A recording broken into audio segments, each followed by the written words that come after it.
Had to get you in the picture there, Rick, on the Facebook Live part. All right, I think we're going. All right, Rick, Season 2, Episode 5, Monday Night Live here. Chris Trusty at Mi Acapulco Restaurant. We are joined tonight, voice of the Cougars, Rick Barker. We've got head basketball coach of the Morgan County Lady Cougars, Derrik Young, and the head basketball coach of the Morgan County Cougars, Reece Griffith. We like to meet periodically and review our basketball programs, what we've done lately, and like we talked a while ago, we're going to talk about some other things besides basketball. But welcome back to the show. I believe it's y'all's third or fourth appearance, right? You guys are big. I think it's my second one. Your second one? I think it's probably your third. My third. My third. Title IX, we better get you back up equal to that. Yeah, I don't like it. You know? Yeah. Listen at you. Before we start, though, one thing I want to do, Rick and I, we usually start the show a few minutes early, but we want to thank our sponsors. And without them and what they do, none of this would be possible. We want to thank UK St. Clair Healthcare out of Moorhead, West Liberty Vet Clinic, Dr. David Huguet, Bank of the Mountains, Commercial Bank, and Vicki Ofield of Paragon Partners Real Estate. And we're going to let Rick, you're going to start the first official advertisement for it. We're going to go back and forth. Let's get these advertisements rolling. Let the people know how they can contact our sponsors. Need help buying or selling a home? Be sure to call Vicki Ofield, a lifelong resident of Eastern Kentucky. She knows the market and is always available to take your calls or texts. She takes pride in making sure her clients are given the respect and attention needed to help them with one of their life's most important decisions. Look her up on Facebook or call 606-477-0836, and consultations are always free. I throw that in. She's got that on my commercial for Cool Kids, so I just added that little. And a little sports trivia. Vicki Ofield, Vicki Pelfrey at the time, was the first Morgan County tennis player to advance to the state tournament. Wow. In Morgan County tennis history, back a long time ago, mid-'80s. A walking sports history book right there. Yeah, I might have made that up too. No, I think that's for real. Bank of the Mountains, as the area's only family-owned bank, Bank of the Mountains is proud to be your local bank for more than 50 years. We reinvest local dollars to help the communities we serve grow stronger. Our commitment to putting you and the communities we serve first. Stop in our offices today or visit online at botm.bank, member FDIC, an equal opportunity lender. Business hours are, and I always say this, banker's hours. You know what those are, right? What are they? On Saturdays, what do you think they are? Saturday banker's hours and Wednesday. They're off all day. Yeah, come on now. What do you think? You got it? Something to 12. Something to 12, 8 to 12, right? Okay, Rick? I may have Blake Evans help me with that one. Blake Evans, where's he at? Yeah, he's a Bank of the Mountains member. Yeah, If you're watching, Blake, get over here to Mi Acapulco and talk with us. Flip it over to you, Rick. What do you got?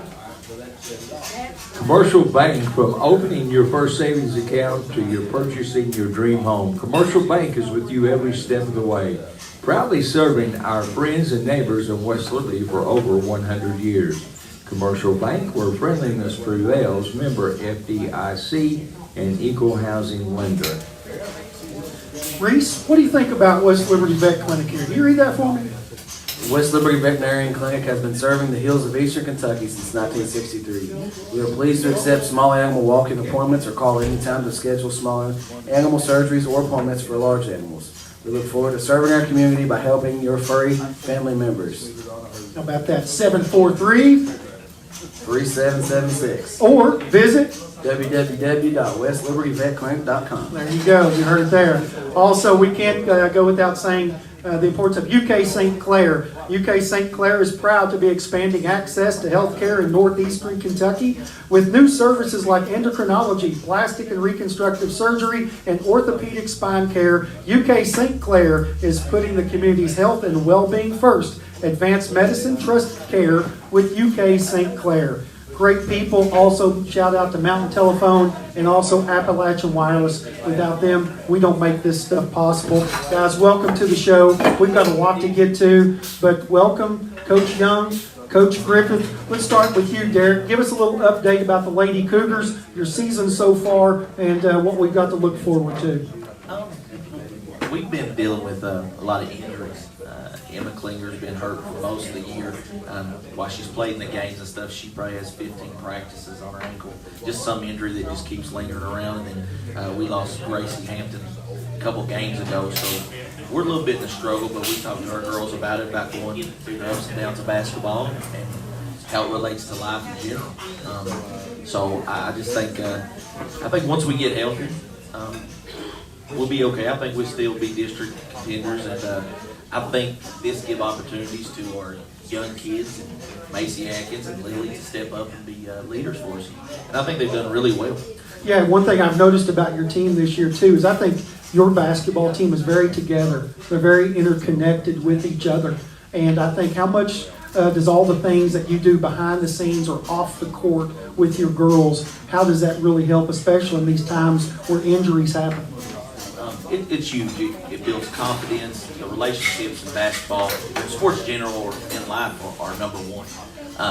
Doing the little things outside, spending time with the girls, just having conversation with them, asking them how their day's going, is just building blocks for the foundation of what we do. Yeah, because it's more than the wins and losses, right? For sure, everybody wants to win, but sometimes the bigger thing is going through the struggle. Just what we do every day in life. Yeah, and too, that's what the girls and the boys too. Some of the things that when you look back on high school sports, the things that you remember are usually a lot of the things that did not occur between the lines. It might have been the bus rides home, it might have been going out to eat, or just having a team party. And Reece, you want to elaborate on that? You just had your bunch in Owensboro last week for some basketball. How did you guys bond during that time? You know, after the first night game, we went to Drake's and all that, and that's really the biggest moments that I can remember from that trip is how many goofballs we had, and like I drove 4 or 5 of them down to Owensboro, and just the conversations we had on the way down, and way back. Some of them young kids that I drove down kept me laughing the entire time. Yeah, I don't know how you made it for a 4-hour drive with those clowns in your car like that, keeping you active. I bet it was a lot of fun. It was a lot more fun than I bargained for. Well, I want to ask the first question. Rick can jump in here and ask you guys a question after I'm done, but talk about your basketball team. You're a team that's really starting to grow. We saw the last few games, a lot of improvement. You guys are going to look to make a run up the ladder in the 16th region. Talk about your personnel. You know, when people was asking me how we was going to be at the start of the year, I pretty much had a consensus answer. We're going to be young and goofy to start out the year. We're probably going to drop some games that we really arguably shouldn't drop, but that's just part of the process. As Coach Young hit on earlier, it's a growing process on and off the court, and I think that our personnel is really starting to really buy into that, and I think you'll see us start winning a lot more ball games here in the near future. Yeah, I thought the Lewis County game that we played, of course we know Lewis County's a top 4 team in this region. You're 1 possession away from probably pulling off the region's biggest upset of the year in that game. It was an overtime loss, but we played really well, I thought, both ends of the floor. And we also learned that we can play in the half court, that it's not just a come down, fire it up 3 type of team. We can kind of, mold ourselves into becoming, to play different styles of basketball. I ask this question too for both of you. Do you often find that you guys can be more versatile and play different styles of basketball based on what the teams do to you or what you do to other teams? For me, it's just about what my team does. Like, what do we do and what can we control? That's what we deal with. If teams try to push us, I like playing fast-paced anyway. It's harder for us to deal with people that want to slow it down, run the clock. And you have to change your pace. It takes you out of rhythm if you're like us. But to touch on something real quick about Reese's team, I watched the Jackson County game, and they're undersized. There's no secret about that.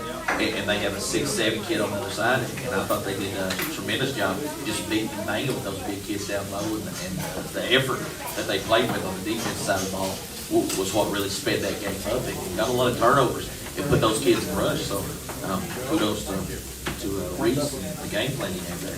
And kind of building off that, just the physicality we're trying to really get these guys to build on throughout the year. I think that will help us be more versatile. So like it's no secret towards the end of the year when the game does slow down, it becomes more physical, and if we can continue to build on how we play physical, I think it'll help us in the half-court postseason play. That's it, Rick. What do you think? You're the voice of the Cougars, and you've got a chance to call both the girls and the boys. what do you see the growth out of both the girls and the boys programs? Well, first of all, out of the boys, both teams is kind of rebuilding here somewhat. Derrik has lost some players due to graduation and transfer, and then Coach Griffith lost 6. And what is that rebuilding process like, Coach Griffith? It's just a learning process. You were like, a lot of those kids really hadn't played in the varsity setting, getting them adapted to the physicality and the aggressive nature of the varsity game.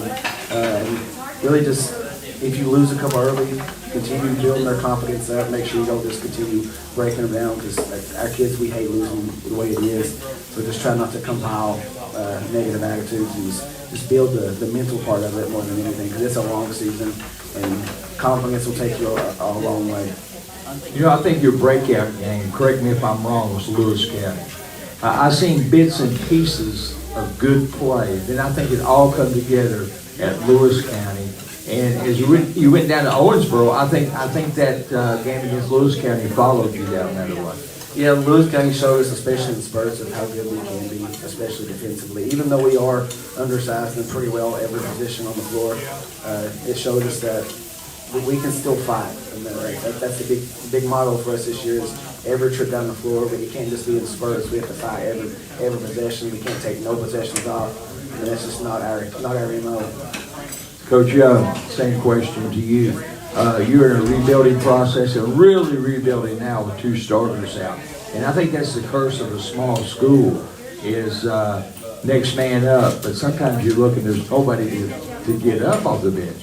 And in girls ball in general, I think you find yourself in those situations. I think most girls team, even throughout the region, except for your very few like Ashland or Boyd, you have a short bench. A lot of kids are young, and as a coach, for me, it's frustrating, but you have to understand the situation. The girls are learning. They're young. I mean, we played 2 8th graders, or 3 8th graders just the other day.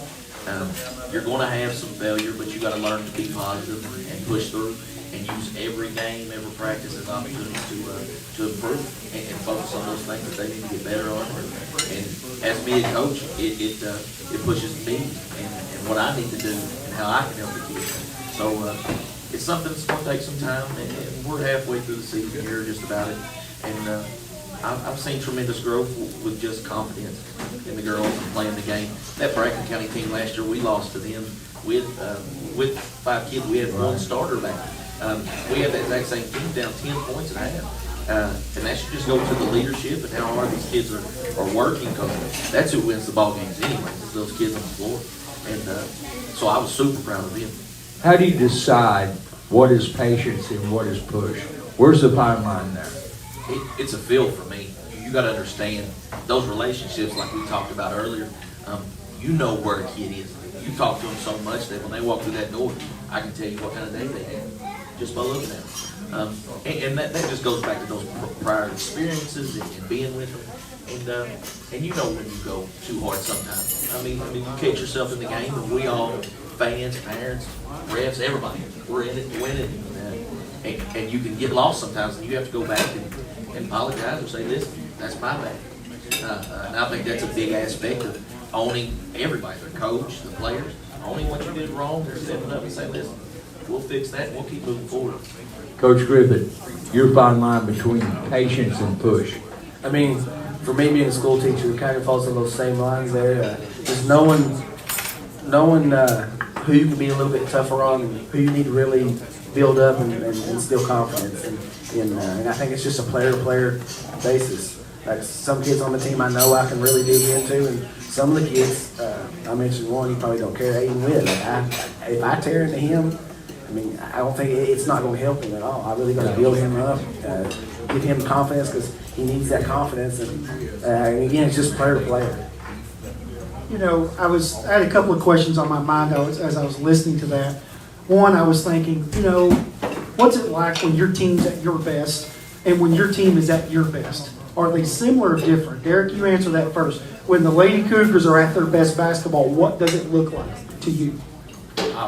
We play carefree. I mean, you see us relaxed on the floor. I think just because of personnel, we may look a little different because I do have some hype on my team. But at the end of the day, I think we both want the same thing, the effort. And that's sometimes what we like to know, effort or physicality. And that's what we try to encourage every day. But just like Reece and them, we're improving every day. And it's really nice to see the improvement and the confidence in kids. And also to see on Reece's teams going to the game. Yeah, elaborate on that, Reece. For us defensively, just like Coach Young said, this grit defensively, and on the offensive side of the ball. And I know we're playing our best is we're in transition and we're making, like as Steph Curry says, half-second decisions. That ball's not sticking. It's pop, pop, pop, pop, pop. And I think a lot of it goes back to confidence, confidence and trusting each other. So when we look at our best, we're really trusting each other offensively and moving that ball around. Little different question here. Let's get it interesting. Let's mix it up a little bit. Let's have a little fun with it. Personally, do you as coaches, do you have rituals? Are you superstitious? Are there things that you do prior to the game, during the game, or what? Tell us a little bit about each of you, and if you feel that way. Are you a superstitious type person or not? Well, for me, I used to be. As a player, I was. I wore the same socks. I did the same stuff. You could smell it on my jersey, on my football. Well, football. Okay. Yeah. And basketball sometimes, but anyways. But no, as a coach, no. It's a learning aspect for me of being able to coach and players, two different things. Right. And coaching for me was just, if we put the time in, we'll be ready, and that'll be the end of it. Player, I thought, man, I've got to feel just right. I can't have too much weight on this leg. I got to have this leg right because somebody hits me. Right. It was more calculated, and that stings. But as a coach, I just kind of get nervous, and then when the tip happens, you just go with the flow of my walking up and down the sideline. Right. How about you, Coach? For me as a player, it was nap on the bus all the way to the game with I eat those half-cooked noodles. Half-cooked noodles. Half-cooked noodles are kind of crunchy and all the way cooked. I eat that before every game. That's weird. God, that's weird. Yeah. I just eat them dry. Hey, do you remember, speaking of weird, was Andy Lewis? You know Andy Lewis played for us 2004. This guy would eat chili dogs before a game, and dude would drink like a glass of milk.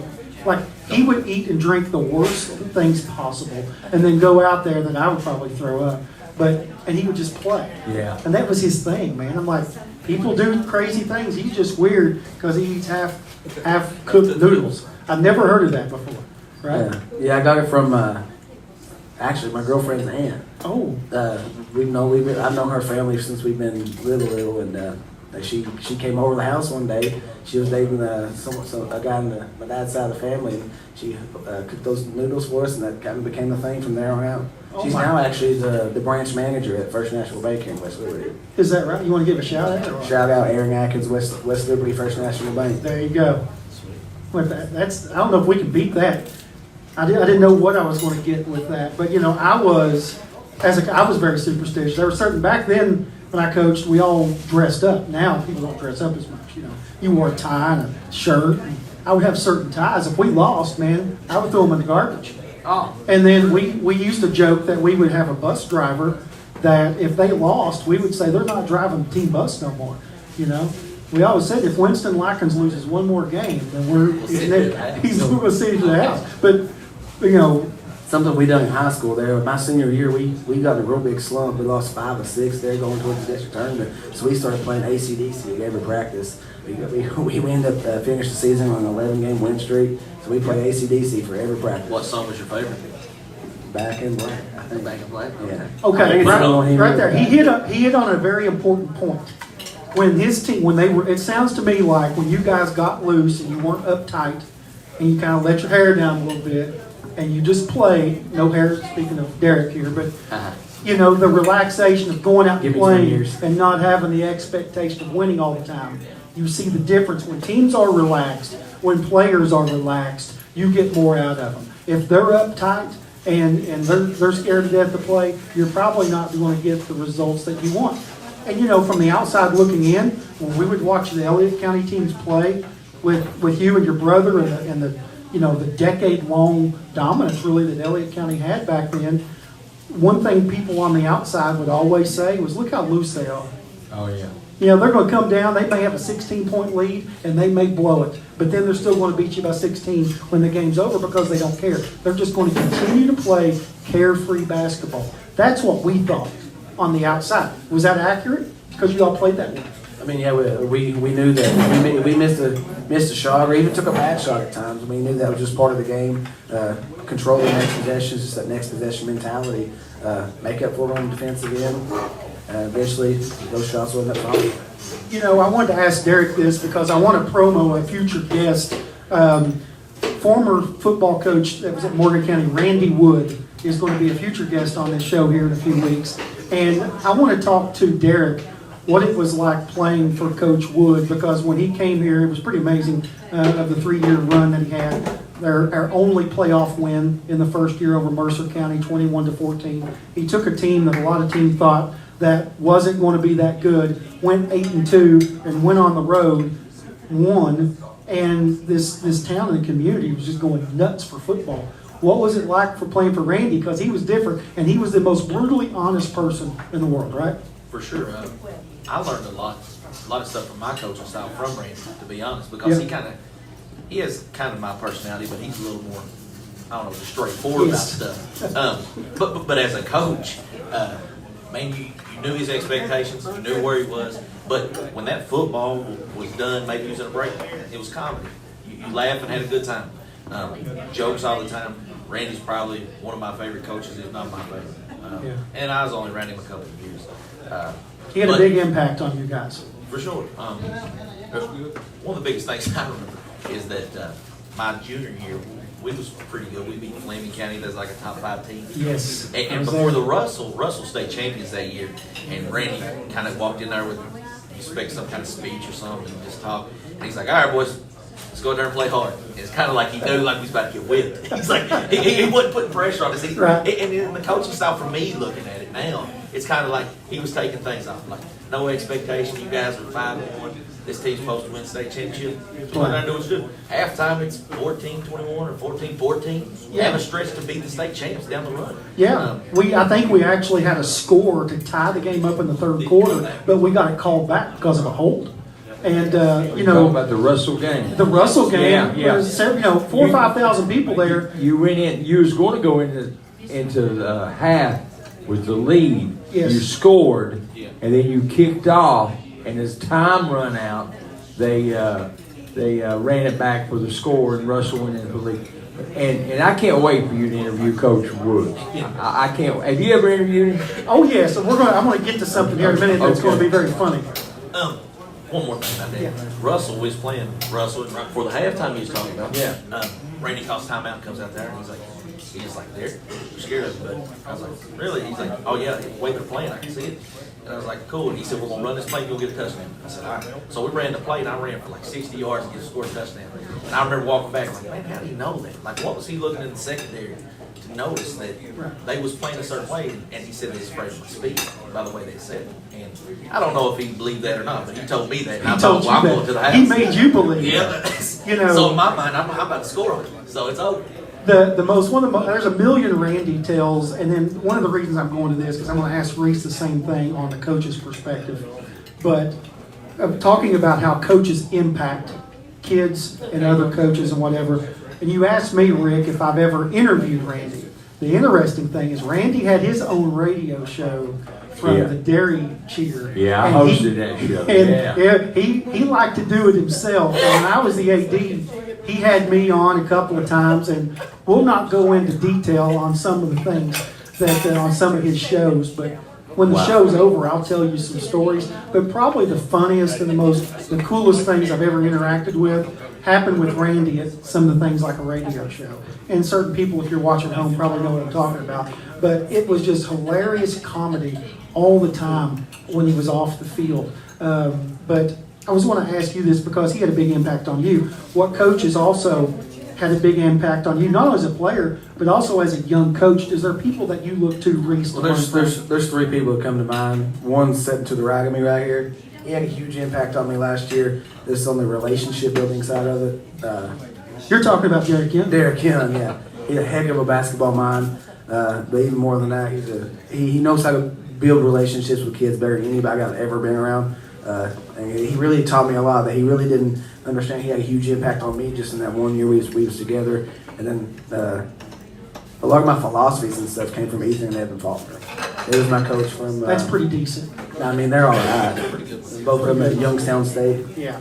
But no, just how they approach the game, day in and day out. Just the details that they like I said, approach the game with. They taught me a lot when they coached me from 7th grade to 9th grade AAU ball. I mean, I learned a lot from them. Both coaches, I'll ask you this, and Rick, you can jump in on this too after I ask this question, is what coaches now in the region or the state do both of you do you think you have a relationship with that you build and get some ideas from and just kind of chat with? Or are you the type that just hates everybody and you just want to kill all the coaches you play with? I don't know. Yeah, that's me. I don't have really big relationships with other coaches. It's not that I don't value or think they're good coaches or any of that. It's just I have a way of doing things that I like, and if there's something to learn, I would ask. But Well, you talk about this, I hate to interrupt you, but you know when you wore the Hawaiian shirt, I remember you telling me a story about maybe a coach that maybe looked at you and maybe made fun.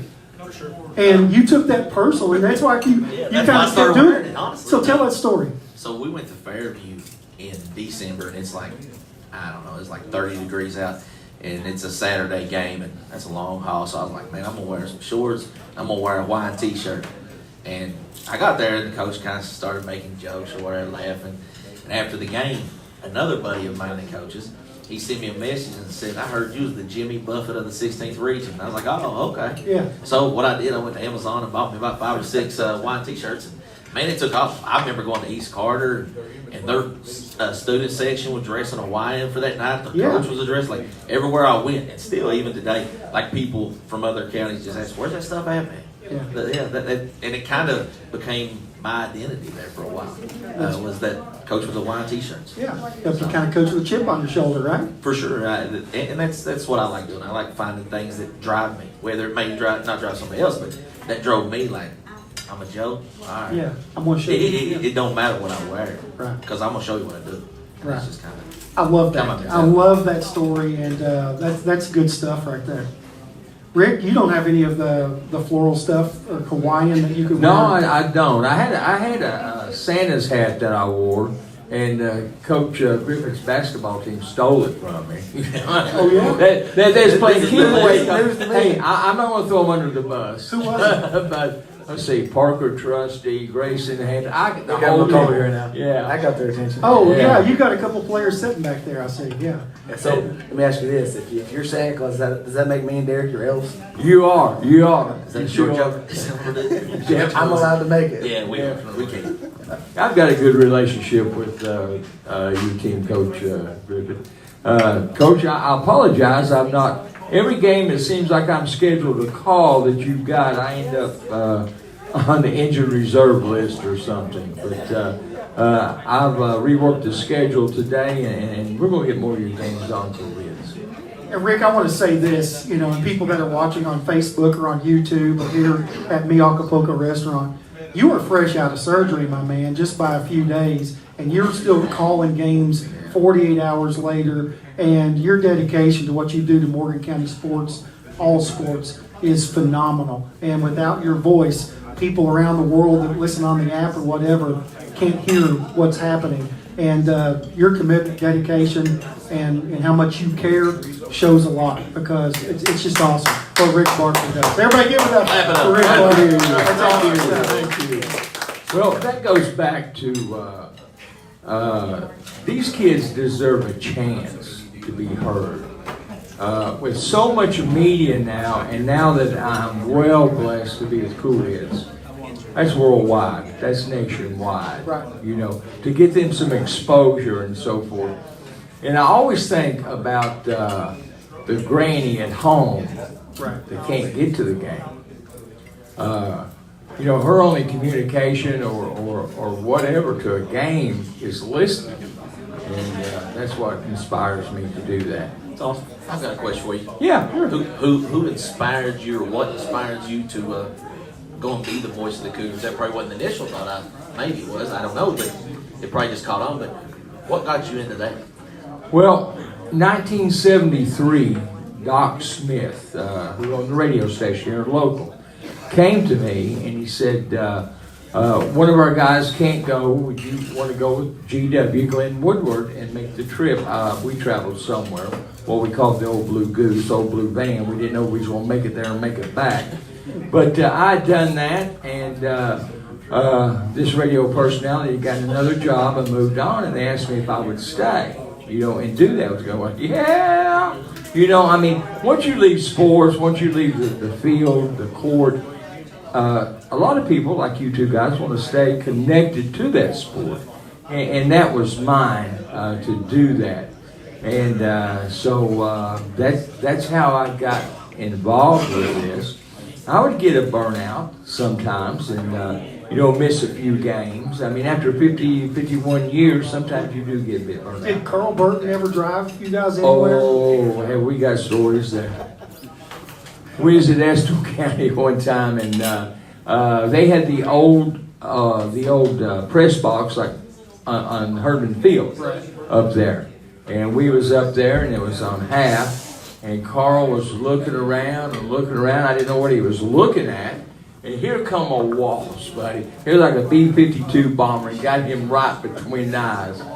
Needless to say, I had to turn him off real quick. Yeah, have a 10-second delay. Maybe that's probably what he needed. Exactly. But you've got a great voice, for radio. It's like when Glenn Woodward did it too. He had that distinct voice, and you can still hear it to this day. People on the radio, you have that, and there's many nights that years ago I would turn, and this was before you would watch and stream games. But I remember you on the call of Blake Evans hitting the game-winning 3 at Breathitt County, maybe his freshman or sophomore year. And man, I was in the kitchen listening to that game. So you really just kind of come out of your clothes with excitement because you're on the call, and what you're trying to do is you're painting a picture for the people home to give them a visual representation of what they can't see. When I first started, I talked to Glenn. I said.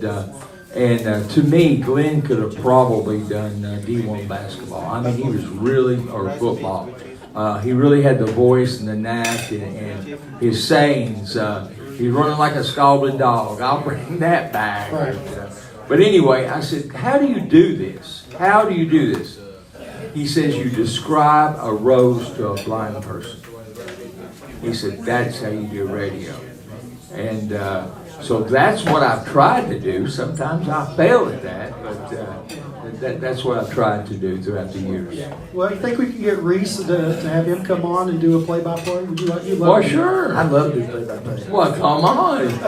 You don't want me doing that. No, we do. I've heard some years in practice. Hey, I had Cole Adams help me with play-by-play. He done pretty good. Grayson Hampton. Grayson Hampton was doing it. Cole Adams is here. I mean, Hey, these guys are well-spoken. they are. Both are very, very well-spoken. They've got a future in communications, There gentlemen. you go. There Yeah. you go. Hey, switching gears a little bit, let me ask you this back to, off the top of my head, I was thinking what happened last year in the 15th region, boys and girls. They had a different regional alignment than a traditional regional tournament.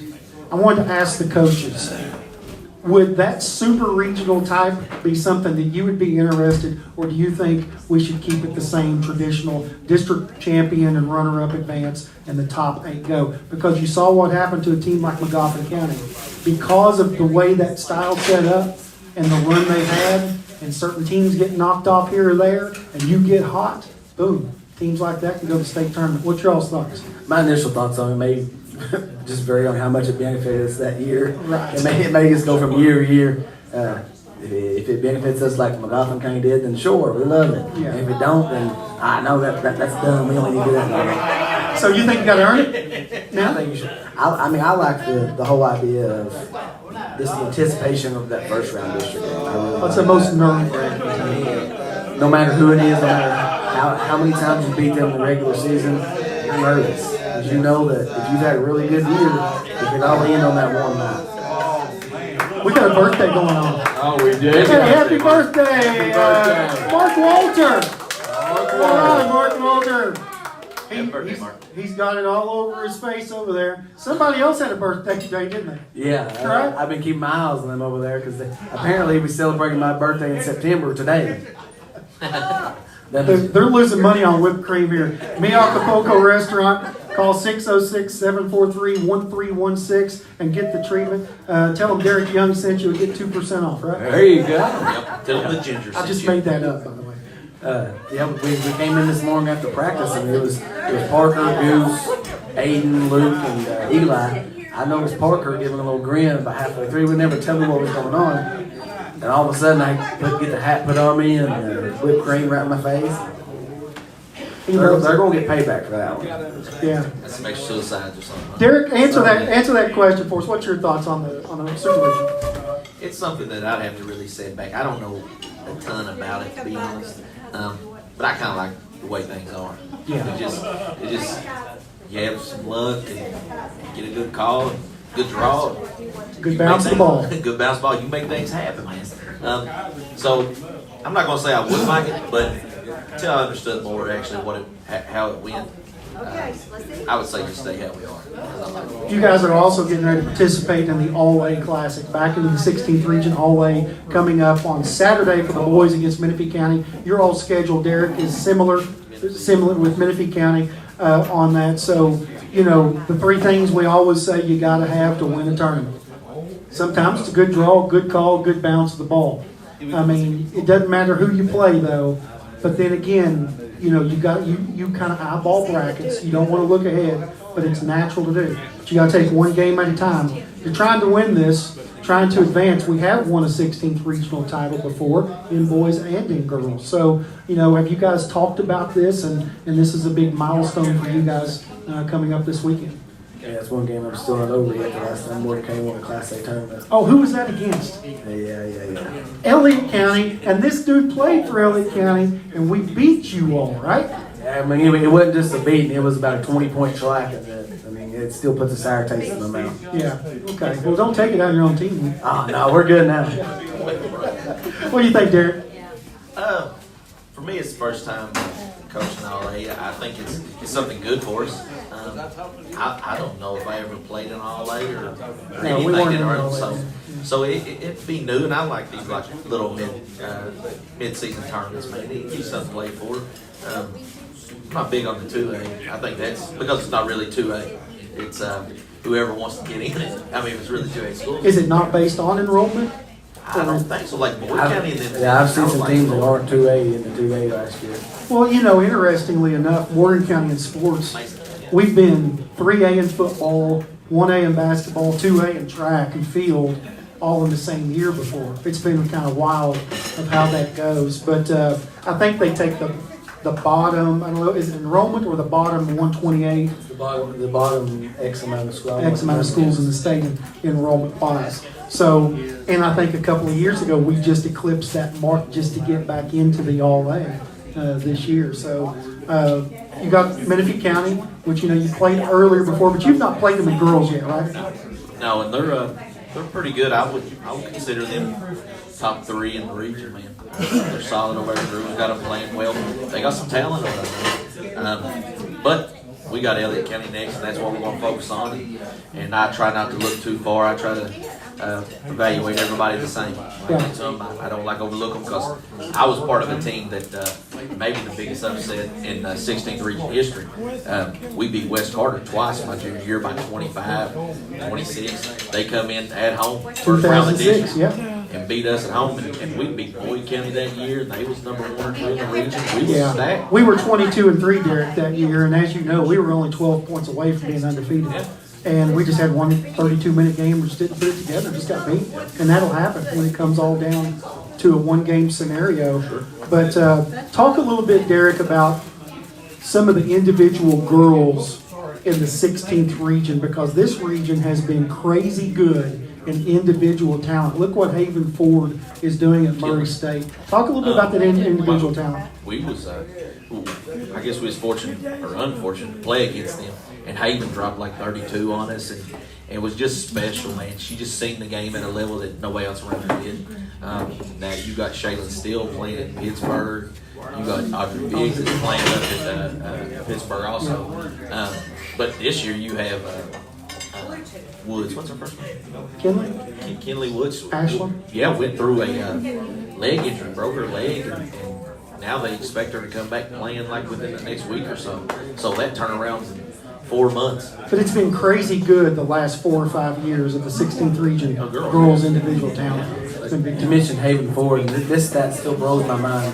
There was a stat, I can't remember exactly what it was, but like the 3 names that had done it in college basketball was Sabrina Ionescu, Caitlin Clark, and Haven Ford. And that brings that stat really close to home. And like Haven Ford was 1 and Caitlin Clark was 2. Yeah, it was I'm like, are you kidding me? That's a good company to be with. Did you envision that? I mean, we knew she was good, but to do it at the Division I level at Murray State. I thought she was good and she could play at the D1 level, but the numbers she's putting up now, no, I didn't see it because of her size. But she's doing well, and that IQ. Sometimes you see kids that just have a feel for things, like Colin played at Ashland on the boys' side. Yeah, he's 5'9" or whatever, but he had a feel for the game that nobody else could see. IQ is unreal. And so when you have that, you can put a lot of defenders on their back heels by knowing that you're a threat in many ways, and you'll expose them. So she's just Hey, adapted I well. watched Haven Ford as a 12-year-old girl that came here and played a scrimmage against our 12-year-old All-Star Little League team that year. She was the best player on the field. She hit one across the creek. She dominated our kids on the mat. She was the best athlete and the best player on the field. It wasn't even close. And you just saw it like the elite. One of those people you can just kind of tell that's elite level athleticism. Just has the ability, but also the knowledge and the IQ. Talk about that. You know, you have kind of, you're a high IQ guard too. You and your brother, all your brothers. But you also had other players in LA County that were high IQ players. Talk about them a little bit. You know, even like when Colin Porter was at LA County there for a couple of years, you can just tell from a young age he had it. I've yet to define what it is, but I mean he had it. I mean, it is like going back to high IQ players around you. This makes the game so much easier. It's almost like talking without your mouth. You can dictate what a defense does by just looking at each other. I mean, we played together for so long. Like if Chase Porter was coming up on a curl, he knew that the defender was on his back. I didn't have to tell him to curl that. He just curl right to the front of the rim, and just stuff we just done naturally. Well, I've told you this a million times, and I remember telling Rick on the radio in Clinton County at the tournament the thing that I picked up about Gatlin and Eli, your brothers, when they came here. Remember what I said? I said those guys, especially at Gatlin, is like a quarterback that can move linebackers and safeties and cornerbacks with his eyes. And he would control basketball games with his vision. And a point guard that can manipulate the defense with his eyes was something I really hadn't seen up close or realized that they had that IQ and that it factor as a player. That's special. That's something you just don't teach. And like I can attribute a lot of that to Colin, because they looked up to Colin. They were really close in age. Like when he was, especially going through middle school there at LA County. I mean, Colin didn't take it easy on them too. Right. And then, but Eli and Gallon had 2 things to do: lay down and pout, or learn from it. And they still look up to him to this day. And I attribute a lot of their success to Colin Porter. Yeah, and as a point guard, you know, how many times Gatlin flirted with a triple-double? I think he hit it at least once, maybe twice in his career, and if he wasn't on it, he was on pace. And his stat lines, he would eat up stat lines across the board.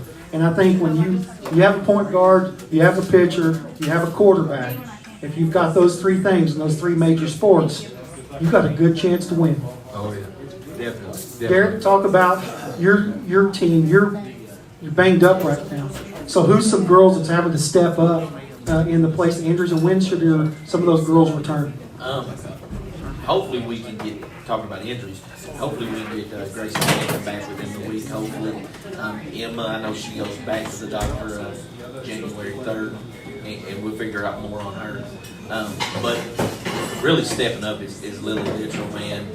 She's a double-double. She's getting 14 and 12. And Macy Atkins is just scoring side, just took over. She dropped 31 against Scott, dropped 21 against Bracken, and they're chasing her everywhere.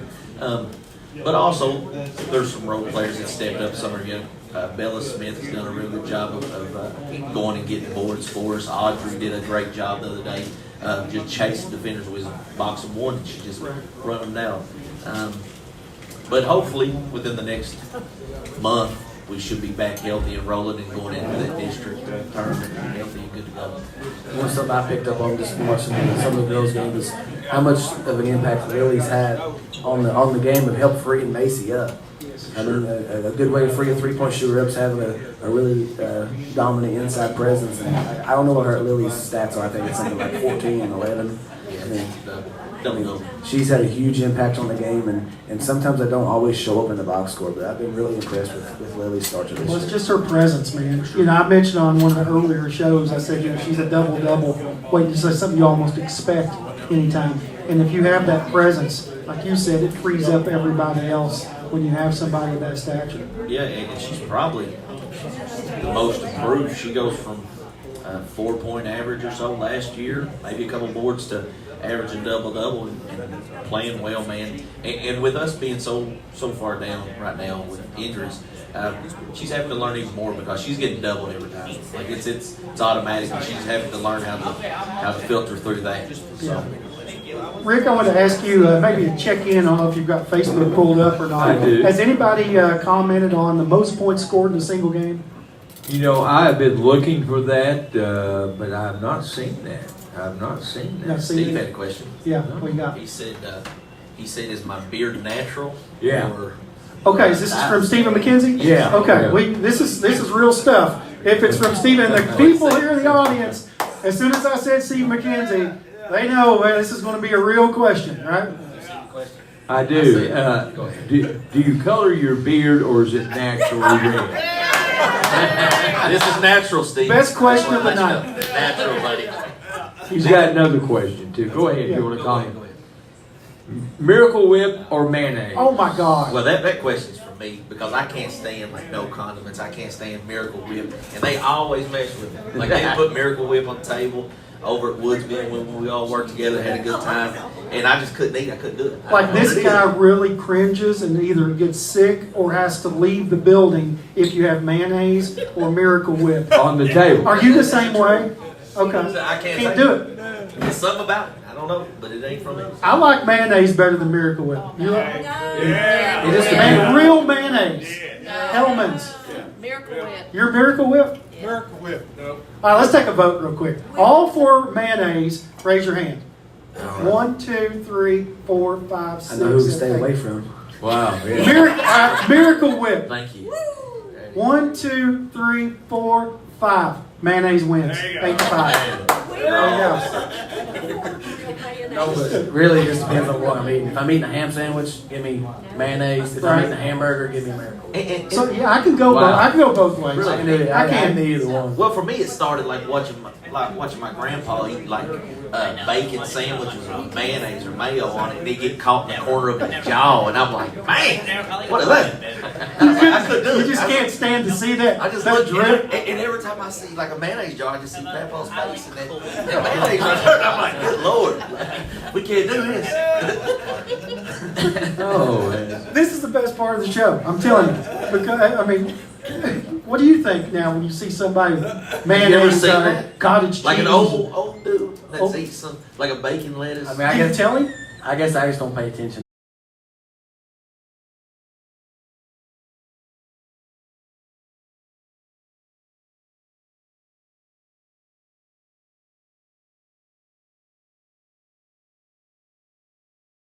I had my big beard Yeah. and stuff would fall down into it, crumble. Nobody'd say anything. I go to the bathroom, I'd see like crumbles, and I'm like, man, I wish somebody would have told me. So now I'm thinking back through all my conversations of what they was looking at. So That's the best stuff. So I couldn't believe Hellman's or mayonnaise is going to. Yeah, more people here are mayonnaise than Miracle Whip. That's awesome. I didn't know people liked it. Everybody has one of those struggle meals when there really ain't much food in the Yeah. cabinet. One of mine was putting American Whip on 2 pieces of bread and just eating it. Oh, yeah. Straight up Good. mayonnaise sandwich. Yeah, yeah. Okay, when I was little, I did that with sugar. I would do sugar sandwiches. Like put them in the oven though? No, just straight up sugar. That's Pour nasty. sugar on the sandwich. No, bro. You wouldn't do that? No, I'm putting it in the oven with a little brown sugar and I'm With good. brown sugar. Yeah, put a little brown sugar, and I can do that, but no, I ain't. God. I can't believe the things my mom did to me. You know? Yeah, she just give up. She's like, She give up. It's She's like, it's over. Just give Chris a sugar sandwich and hope for the best. I'm telling a lot of things I probably shouldn't say, but it's all true, right?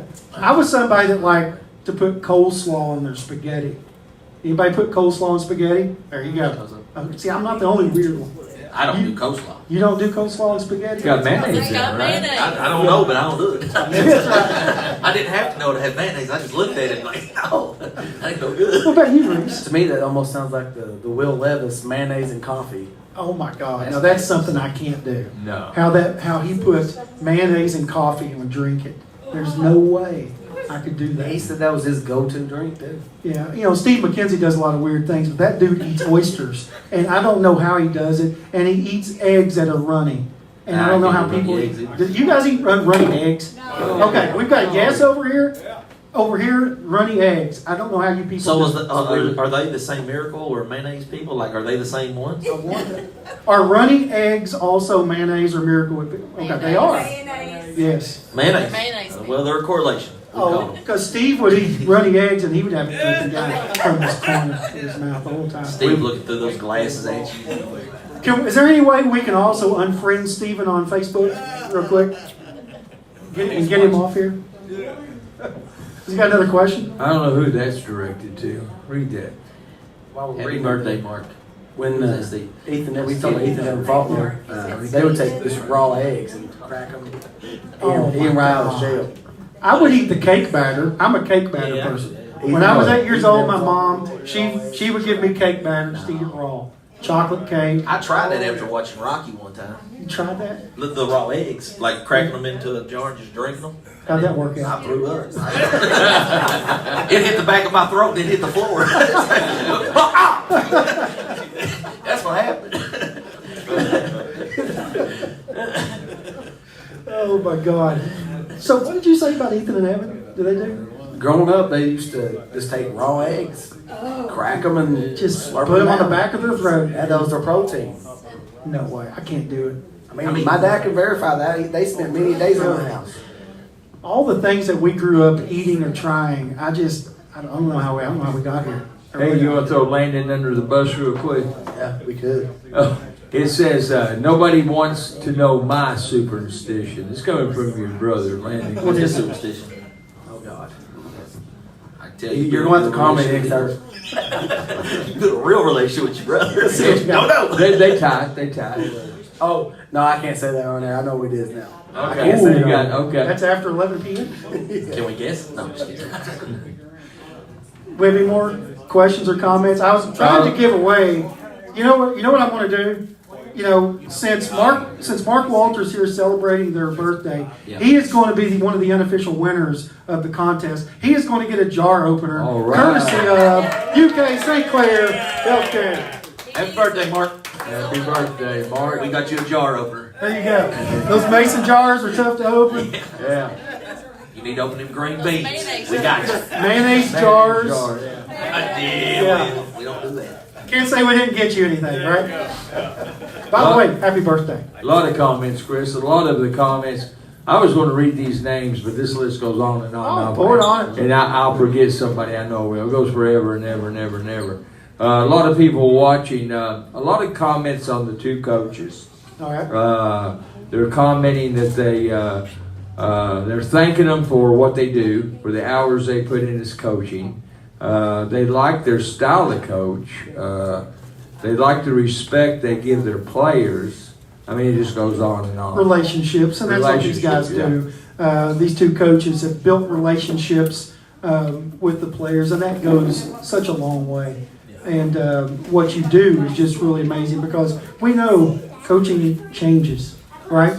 how you approach kids changes. It's not the same as it was 25, 30 years ago. An eye-opener to me was, like, I'm just now getting some kids that have graduated, and the conversations of the kids that just text me when they don't have to now. Right. They text me just because they want to talk to me, and that means a whole lot more than a win or loss. Like, I talk to Logan Spencer probably 3-4 times a week. And I've talked to Al Justice quite a bit, Connor Salyer, Joe Spencer. Do you really believe that though, Reece? I like my wins. I like you, but I like my wins. Well, I'm just playing. He just plays. I mean, on the flip side of that, sometimes I talk too much to Eli and Gatlin. They get on my nerves. Yeah. Well, that's that brotherly love or whatever. But, that's important. Relationships are important. And that's one of the things I'll take whenever I'm retired and away and all that stuff is just the relationships I made with people, with coaches, with players, and of the other teams. I was somebody that had always got along mostly with other teams' coaches and players. And that means a lot, And a lot of times you want to kill each other between the lines.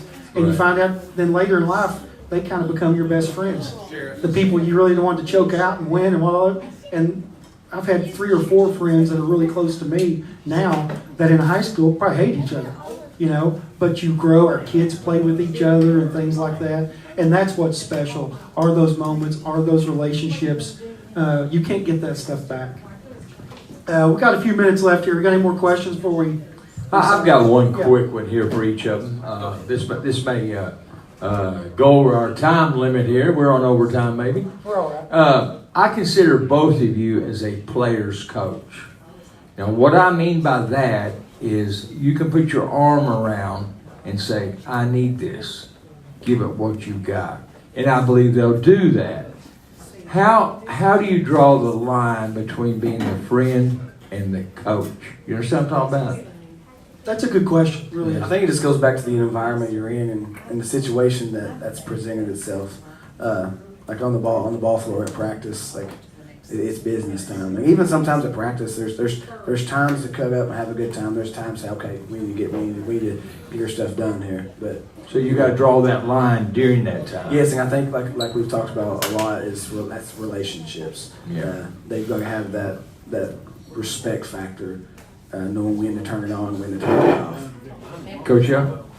For me, like, it's different. It does do relationships and stuff, but I think when you have as much passion as Reece or myself, the kids see that and respect that.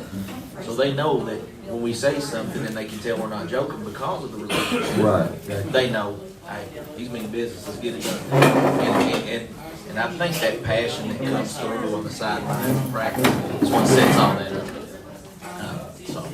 I've never been to your all's practice really and delved into your practice. But I think that's your private time. That's why I kind of stay away. I'm dying to watch you practice. But I think that's the team's private time with your coach.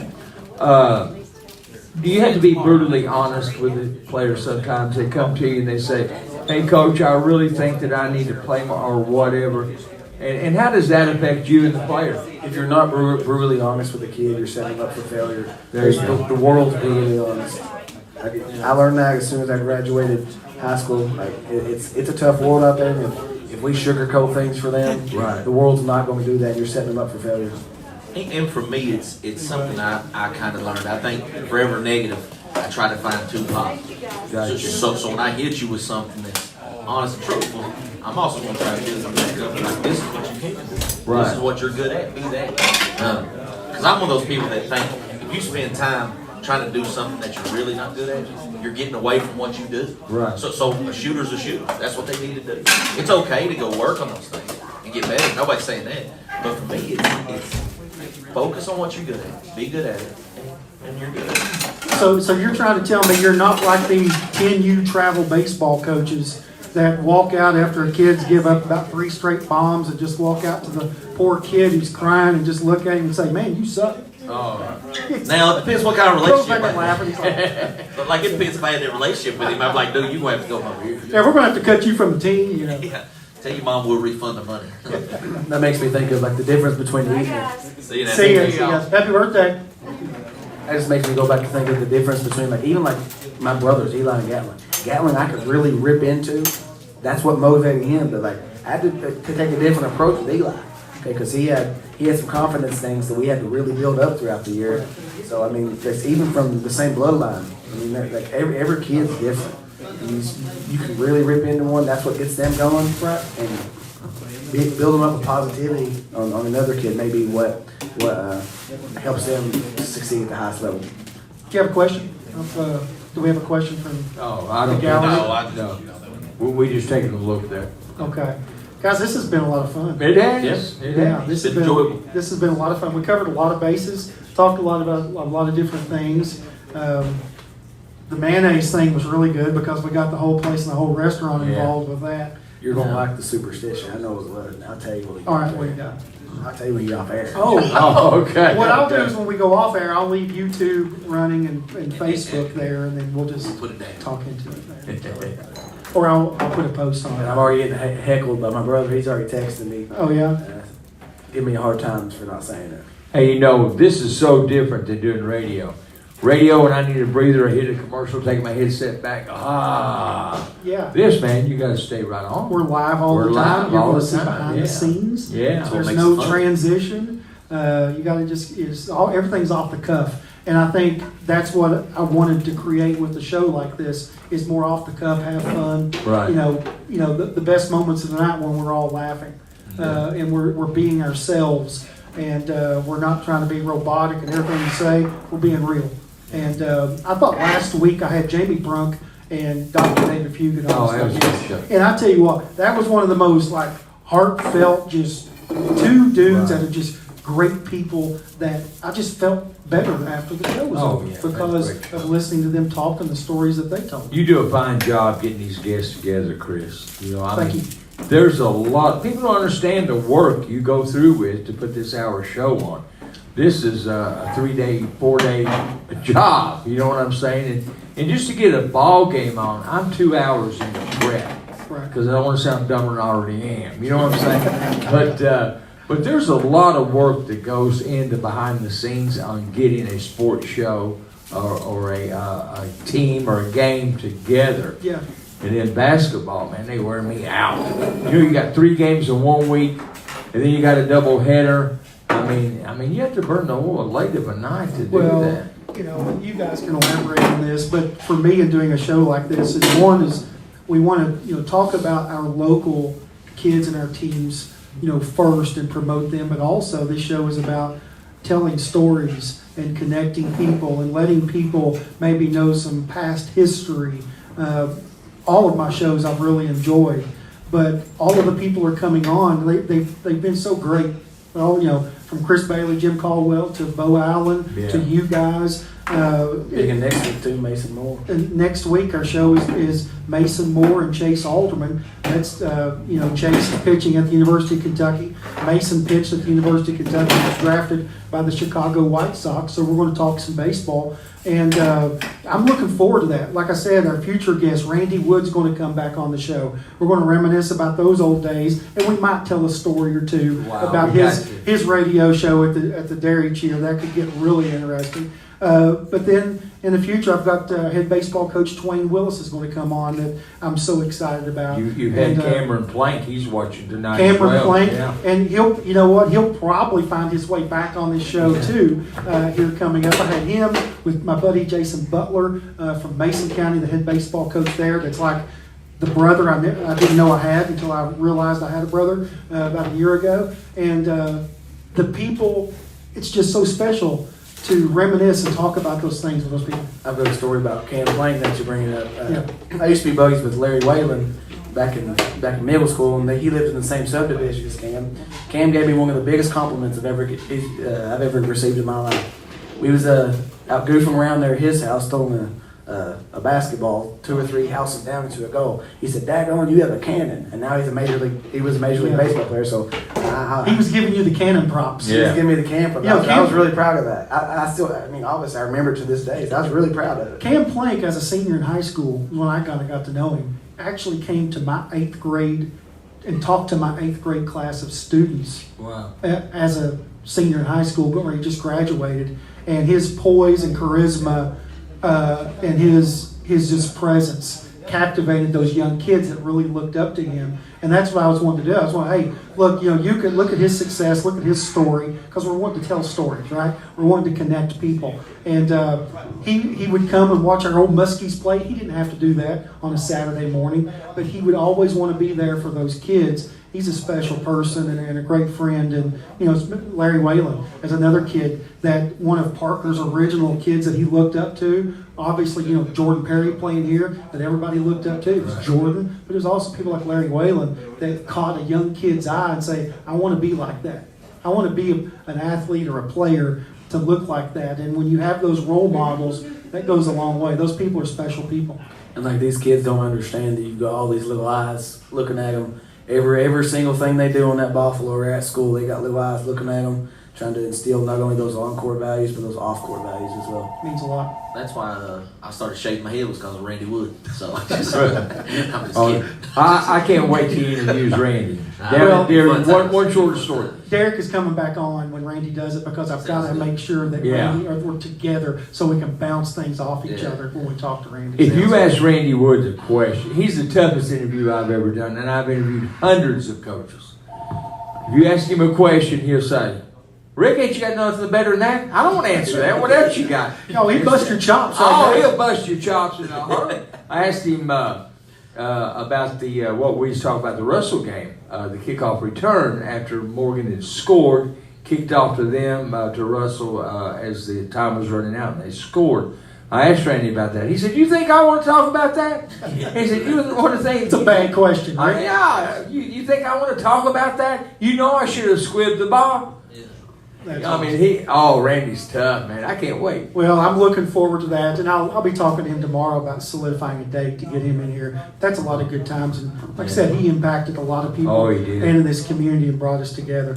Guys, it's been a fun hour. I think we'll wrap it up from there. This has been a lot of fun. Thank you for having us. Yeah, appreciate it, man. Yeah, we'll do it again. So, Chris Trusty here, another night of Monday Night Live, and for Rick Barker, Derrik Young, Reece Griffith, for everybody watching on Facebook Live and YouTube, I want to say thank you. And until next Wednesday night, January the 8th, we will have Mason Moore and Chase Alderman here as our next guests. We look forward to having them and telling some more good stories. So for everybody back there, and thanks to Mi Acapulco Restaurant, Perfecto, thank you for what you do. So long, everybody, and have a great night. Thank you. So, are those still live? Yes. Yeah, you're still hot, Coach. Still hot.